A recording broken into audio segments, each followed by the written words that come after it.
A gente vai mergulhar hoje numa jornada que cruza continentes, que atravessa séculos. É a história de uma vida que começa no luxo da realeza, mas que é brutalmente arrastada para a escravidão e, no meio de todo o desespero, renasce.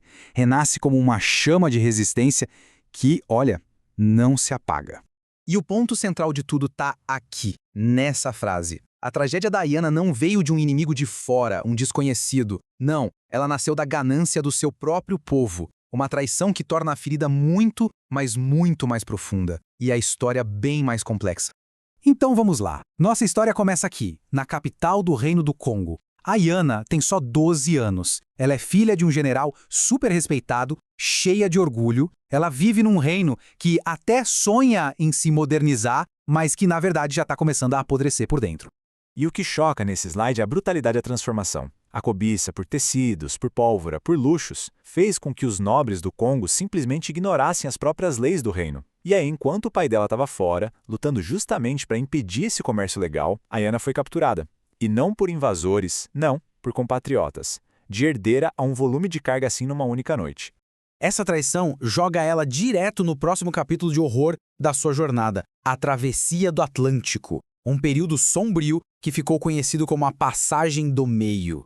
O nome que davam para os navios já diz tudo, né? Tumbeiro não era um meio de transporte, era uma sentença de morte flutuante. Imagina um lugar onde o tempo é medido pela dor e o silêncio só significa que mais uma vida se perdeu no oceano. E quando a gente olha para os números, é devastador. No navio da Ayana, de 1.606 pessoas que embarcaram, mil delas foram jogadas no mar. Só 606 sobreviveram. A dimensão dessa tragédia, quando a gente vê em números, é quase impossível de conceber. Mas é incrível, porque é justamente no meio desse inferno todo que alguma coisa muda dentro dela. Esse juramento silencioso não é sobre vingança, ainda não. É sobre sobrevivência. É o momento exato em que a vontade da Ayana se recusa a ser apagada, transformando todo aquele sofrimento em combustível. A chama dela nasce ali, na escuridão total. Ayana sobrevive à travessia, mas chegar ao Brasil é só o começo de um novo e longo pesadelo. Pelas próximas 2 décadas, a vida dela vai pertencer a um homem chamado Wilson da Conceição. E o processo para apagar quem ela era metódico, sabe? Lá no mercado de escravos, ela não era mais Ayana, filha de um general. Arrancaram o nome dela, a história dela, ela virou uma peça.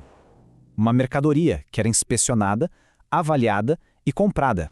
Essas 2 décadas foram um ciclo de dor e de muita resiliência. Essa linha do tempo mostra os momentos que forjaram ela na marra. Primeiro, a brutalidade da violência que roubou sua inocência. Depois, um pingo de luz, um amor que ela encontra no cativeiro, o que já era um ato de rebeldia por si só. Em seguida, a dor que não dá nem para imaginar de perder um filho, uma perda forçada, cruel. E por fim, a amargura de ser traída de novo. Cada um desses eventos não só quebrou ela, mas a reconstruiu de alguma forma.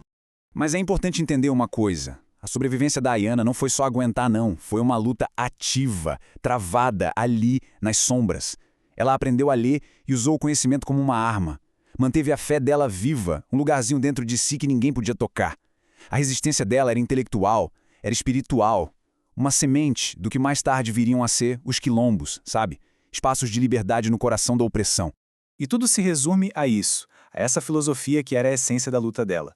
O corpo podia até ser propriedade de outra pessoa, mas a alma dela, a essência, a tal chama, essa continuava sendo dela, e só dela. Inegociável. E agora a gente chega no ponto de virada da história da Ayana. Depois de 20 longos anos, aparece uma oportunidade, e aquela resistência silenciosa finalmente vira ação. Imagina a cena. Ela está sendo levada para um novo dono quando o grupo em que ela estava é atacado. No meio do caos, de tiro, de flecha, a Ayana não pensa 2 vezes. Ela vê uma brecha e simplesmente corre para dentro da selva, para o desconhecido. Uma escolha desesperada, mas que muda absolutamente tudo. E aquela corrida para o desconhecido acaba levando ela para um novo começo de verdade. Ela já não está mais sozinha. O grupo de fugitivos é encontrado por uma comunidade indígena lá na Serra da Barriga, um lugar que se tornaria lendário na história da resistência. E em vez de serem atacados, eles são acolhidos. E ali, a Ayana não só sobrevive, ela começa a viver de novo e até encontra um novo amor. E aqui a gente vê o auge da vida nova dela, a maternidade em liberdade. É um ato de cura, um ato de desafio. Ela dá ao filho o nome de Saci Pererê, uma homenagem ao espírito da floresta, e à filha o nome da mãe que ela perdeu. Ela está aos poucos reconstruindo seus laços, plantando suas raízes em terra livre. Mas a gente sabe, né? Essa paz, num mundo construído sobre a escravidão, era frágil demais. O passado, que ela tanto lutou para deixar para trás, volta de forma violenta. E é aqui que o palco para o seu legado final é montado. A questão que fica no ar é essa. Num Brasil colonial que via pessoas como propriedade, a liberdade de Ayana era uma ofensa, uma afronta ao sistema. Era só uma questão de tempo até que esse sistema viesse buscar o que considerava seu. E a resposta? Bom, a resposta vem da pior forma possível. Seu antigo senhor, Arthur Gonzalo, ele não esqueceu.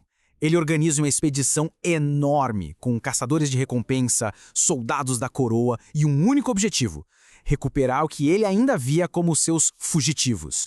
Dá uma olhada no desequilíbrio dessa luta. De um lado, você tem a força militar organizada da colônia. Do outro, uma comunidade defendendo sua casa com as armas que tinha. A batalha era pela liberdade, mas as chances eram praticamente nulas. E no meio do massacre que acontece em seguida, Ayana morre. A frase é direta e é trágica. A jornada física dela, a luta de décadas, chega a um fim extremamente violento.